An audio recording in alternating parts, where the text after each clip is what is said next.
ಮುಂದೆ ಬರ್ರಿ ಈ ಕಡೆ ಬರ್ರಿ ಸರ್.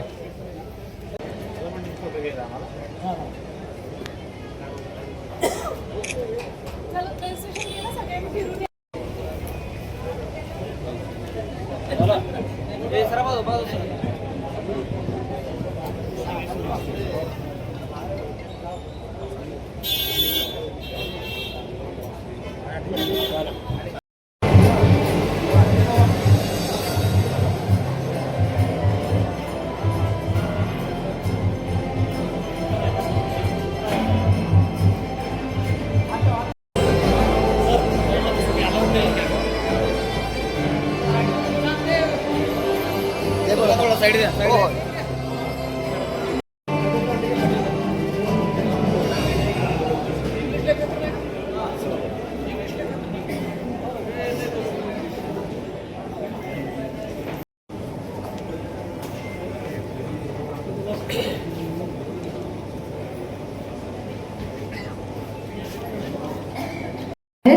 कृपया सगळ्यांनी स्थानापन्न व्हायचंय. बीकेटी टायर्स प्रस्तुत लोकमत सरपंच अवॉर्ड 2026 पर्व 5वे. Powered by Santoor, co powered by Tata power solar roof, itel mobile associate partner Valentina industries limited, fertilizer partner Mahadhan agritech limited. आजच्या या सोहळ्यासाठी आलेल्या साऱ्यांचं या अशा खास सोहळ्यामध्ये मी आपलं मनपूर्वक हार्दिक स्वागत करते.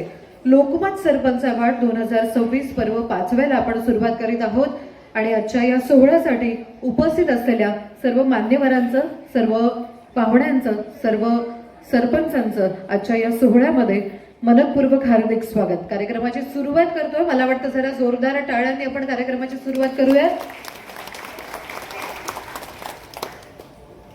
इतका मोठा आणि सुंदर असा अवॉर्ड सोहळा आज इथे संपन्न होतोय, तर टाळ्याही तशा जरा जोरात वाजल्या तर आम्हाला थोडासा आनंद होईल. थोडंसं सगळ्यांचे दोन्ही हात वर आणि टाळ्या जोरात झाल्या पाहिजेत.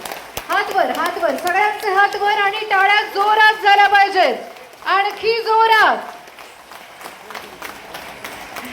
त्यामध्ये खऱ्या अर्थाने एक छान सुंदर सोहळ्याला सुरुवात झाली आहे असं वाटतंय.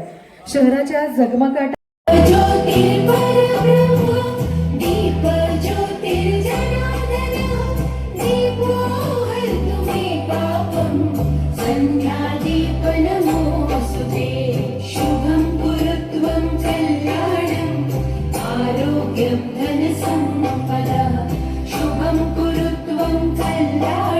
सर्व मान्यवरांचे धन्यवाद. यानंतर मी बीकेटी टायर्सचे प्रतिनिधी आणि आपले तीनही मान्यवर तसेच लोकमत समूहाचे मिलिंद कुलकर्णी, माननीय मल्लीनाथ करशेट्टीजी आजच्या सोहळ्यामध्ये मनपूर्वक हार्दिक स्वागत आहे. त्यानंतर पुढचं स्वागत करण्यासाठी मी श्री संतोष बोगशेट्टी सर यांना विनंती करते.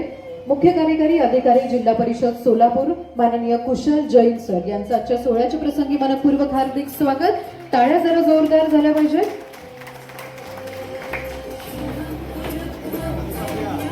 यानंतर संपन्न करावा. टाळ्या जोरदार सर्वांसाठी.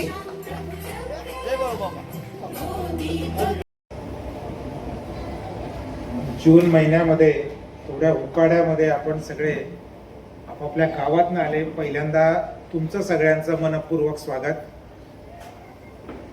या कार्यक्रमाला प्रमुख अतिथी म्हणून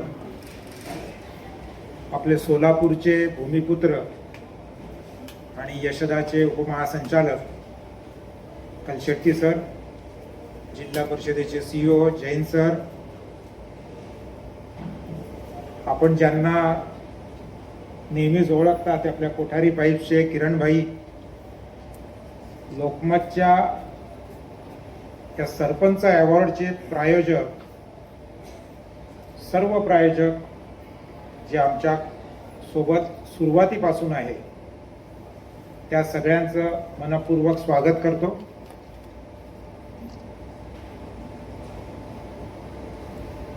लोकमतच्या वाटचालीला 100 वर्ष पूर्ण झाली. लोकमत हे असं एकमेव दैनिक आहे, हे केवळ बातम्या देणारं वर्तमानपत्र नियमित काढणं एवढंच त्याचं काम नाही. जी मंडळी थोडी 15-20 मिनिटापूर्वी आली असेल त्यांनी वेगवेगळ्या चित्रफिती बघितल्या असेल. लोकमत सखी मंचच्या माध्यमातून महाराष्ट्रभर महिलांसाठी व्यासपीठ गेली 25 वर्ष देत आहे. कॅम्पस क्लबच्या माध्यमातून लहान मुलांसाठी संस्कार, त्यांच्या कलागुणांना वाव देणारा उपक्रम एक व्यासपीठ लोकमतने उपलब्ध करून दिलेला आहे. संगीत क्षेत्रामध्ये सूर ज्योत्स्ना पुरस्कार आहे.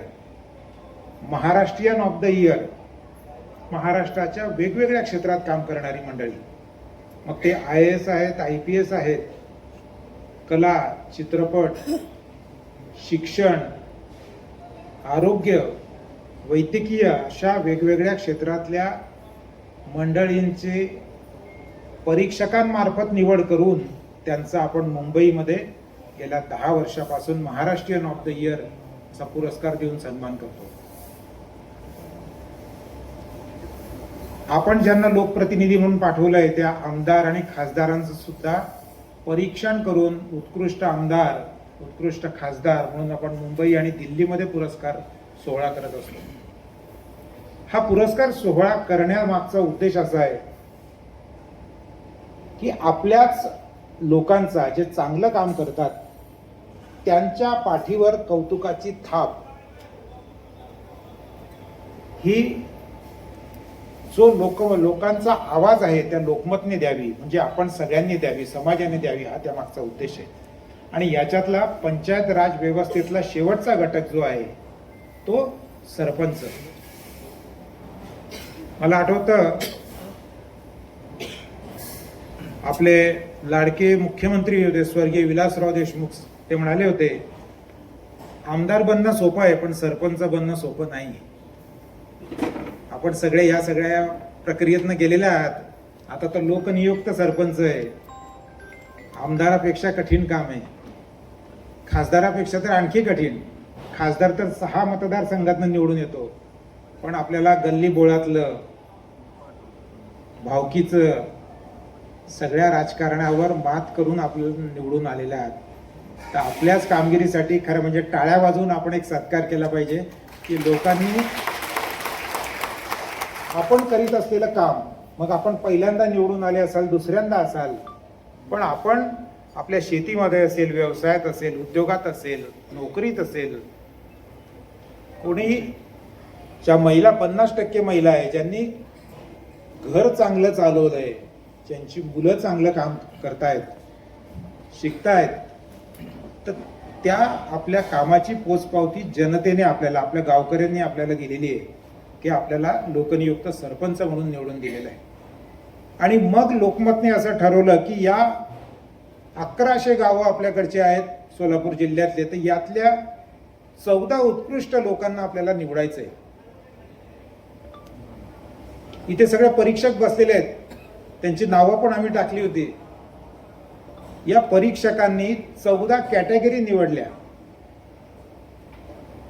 त्याच्यामध्ये गावामध्ये आपण शिक्षण, शाळेच्या संदर्भात केलेलं काम असेल, ग्रामरक्षण,